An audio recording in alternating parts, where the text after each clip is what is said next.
Hi friends, எல்லோரும் எப்படி இருக்கீங்க? இன்றைக்கி நம்ம சேனல் காயல் சமையல் பகுதியில் நம்ம பார்க்க போகிறது எக்கு வச்சு செய்யக்கூடிய ஒரு சிம்பிளான ஒரு ரெசிபி. இதை சைட் டிஷ்ஷாக வச்சு சாப்பிட்றதுக்கு ரொம்ப அட்டகாசமாக இருக்கும். இது வேண்டான்னு யாருமே சொல்ல மாட்டாங்க. மத்தியானம் லஞ்சுக்கோ அல்லது ஈவினிங் ஸ்நாக்ஸாவோ அல்லது நைட் டின்னருக்கு எதுக்கு வேணாலும் நீங்கள் வச்சு சாப்பிட்லாம்.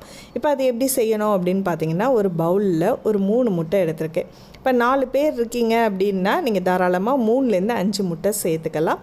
இப்போ நான் தேவையான அளவுக்கு முட்டையை ஒரு பவுலில் உடச்சி ஊற்றிக்கிட்டேன். இது கூட தேவையான அளவுக்கு உப்பு இதையும் சேர்த்து நல்லா மிக்ஸ் பண்ணி விட்டுடுங்க. இது கூட கொஞ்சம் நல்ல மசாலா வேணும் அப்படின்றதுனால மஞ்சத்தூள், கொஞ்சம் மசாலா பவுடர், நீங்கள் கறி குழம்புக்கு யூஸ் பண்ணக்கூடியது, நீங்கள் வீட்டில் ரெகுலராக யூஸ் பண்ணக்கூடிய கார தேவைக்கு இதுவும் மிளகுத்தூள் கொஞ்சம் சேர்த்து நல்லா மிக்ஸ் பண்ணி விட்டுடுங்க. நல்லா கலந்து வச்சாதான் நமக்கு அது ரொம்ப நல்லாயிருக்கும் இதோட டேஸ்ட்டு.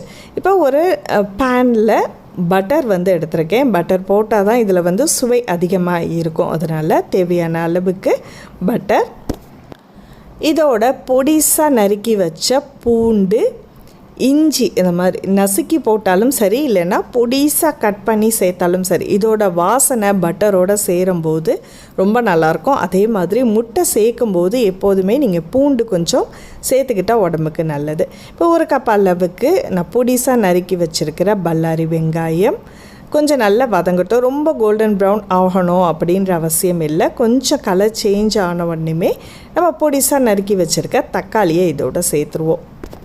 பட்டரில் போட்டு நம்ம வதக்கும் போது அதோட வாசனை ரொம்ப சூப்பராக இருக்கும். குழந்தைங்களுக்கு ரொம்ப ரொம்ப பிடிக்கும். இதோட தேவையான அளவுக்கு கொஞ்சமாக மஞ்சத்தூள், கார தேவைக்கு தனி மிளகாய்த்தூள், கரம் மசாலா பவுடர், உப்பு உங்கள் தேவையான அளவுக்கு, இது எல்லாத்தையுமே சேர்த்து நல்லா மிக்ஸ் பண்ணி விட்டுடுங்க. மிளகாய்த்தூள் காரம் இன்னும் உங்களுக்கு எக்ஸ்ட்ரா தேவைன்னா மிளகுத்தூள் எக்ஸ்ட்ராவாக ஆட் பண்ணிக்கலாம். இப்போ இதெல்லாம் வதங்கினதுக்கு அப்புறம் பொடிசாக நறுக்கி வச்சுருக்க கொடமிளகாயில் உங்களுக்கு விருப்பப்பட்ட க்ரீனோ எல்லோ எது வேணாலும் நீங்கள் சேர்த்துக்கலாம். கலர்ஃபுல்லாக வேணும் அப்படின்னா இன்னும் நிறைய கலர் சேர்த்தோம்னா பார்க்குறதுக்கு ரொம்ப நல்லாயிருக்கும். இப்போ இது எல்லாத்தையுமே கொஞ்சம் நல்லா வதங்கினதுக்கு அப்புறம் கொஞ்சம் நல்லா ஸ்ப்ரெட் பண்ணி விட்டுடுங்க. இந்த மாதிரி வடிகட்டி இதில் நீங்கள் முட்டையை நல்லா அடித்து வச்ச முட்டையை இதில் ஊற்றணுன்னு வச்சிங்களேன், ஈவனாக அது நமக்கு குக் ஆகும். ஸோ இது நம்ம நேரடியாக முட்டையை ஊற்றி நம்ம மிக்ஸ் பண்ணுறதை விட இந்த மாதிரி வடிகட்டியில் வச்சு ஊற்றும் போது நமக்கு முட்டை சின்ன சின்ன பீசஸாக நம்ம கட் பண்ணணுன்ற அவசியமே இல்லை. அது இந்த மாதிரி ரொம்ப ஈஸியாக நல்ல ஃப்ளஃபியாகவும் இருக்கும் சாப்பிடும்போது.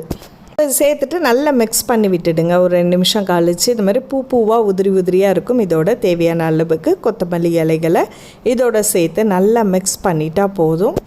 சுவையான முட்டை பொடி மாஸ் நமக்கு ரெடி ஆகிடுச்சு. பார்த்தோன்னே இப்படி வாய் ஊறும் உங்களுக்கு. இந்த முட்டையோட ஸ்மெல் கொஞ்சம் கூட இருக்காது. முட்டையெல்லாம் வேண்டான்னு சொல்கிற பசங்களுக்கு நீங்கள் செஞ்சு கொடுங்க, நல்லா விரும்பி சாப்பிடுவாங்க. ஒரு பவுல்லையே வச்சு அப்படியே சாப்பிடுவாங்க. எது கூட அப்படிலாம் சேர்த்து சாப்பிட்லாம் அப்படின்னு பார்த்தீங்கன்னா, நான் இன்றைக்கி ஈவினிங் ஸ்நாக்ஸாக ப்ரெட்டோடு வச்சு சாப்பிட்றேன். ஸோ ப்ரெட்டை நல்லா டோஸ்ட் பண்ணிவிட்டு அதுக்குள்ளே நீங்கள் ஸ்ப்ரெட் பண்ணிவிட்டு சாப்பிட்டாலும் சரி, இல்லைன்னா தொட்டு சாப்பிட்டாலும் சரி, ரொம்ப சூப்பராக இருக்கும். காலையில் நீங்கள் பிரேக்ஃபாஸ்ட் பண்ணுறீங்களா, தோசை மாவுக்கு அதுக்கு மேலே இதை ஸ்ப்ரெட் பண்ணலாம். சப்பாத்திக்கு ரோல் பண்ணி வச்சுட்டு சாப்பிட்லாம். இல்லைன்னா லெமன் ரைஸோ அல்லது மற்ற தயிர் சாதம் இது கூட நீங்கள் தொட்டுக்கைக்கு கூட மதியானம் லஞ்சுக்கு கொடுத்து விடலாம்.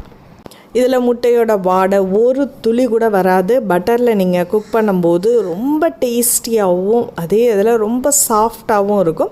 கட்டாயமாக நீங்கள் உங்கள் வீட்டில் ட்ரை பண்ணி பாருங்கள்.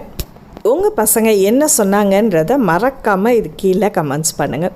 ரொம்ப குயிக்காக செய்யக்கூடிய ஒரு ஈவினிங் ஸ்நாக்ஸாக இன்றைக்கி நம்ம இதை பார்த்துருக்கோம். இந்த வீடியோ உங்களுக்கு பிடிச்சிருந்துச்சுன்னா மறக்காமல் லைக் பண்ணிவிட்டு உங்கள் கருத்துக்களை ஷேர் பண்ணுங்கள். அடுத்த ஒரு இன்ட்ரெஸ்டிங்கான வீடியோவில் சந்திப்போம். நன்றி.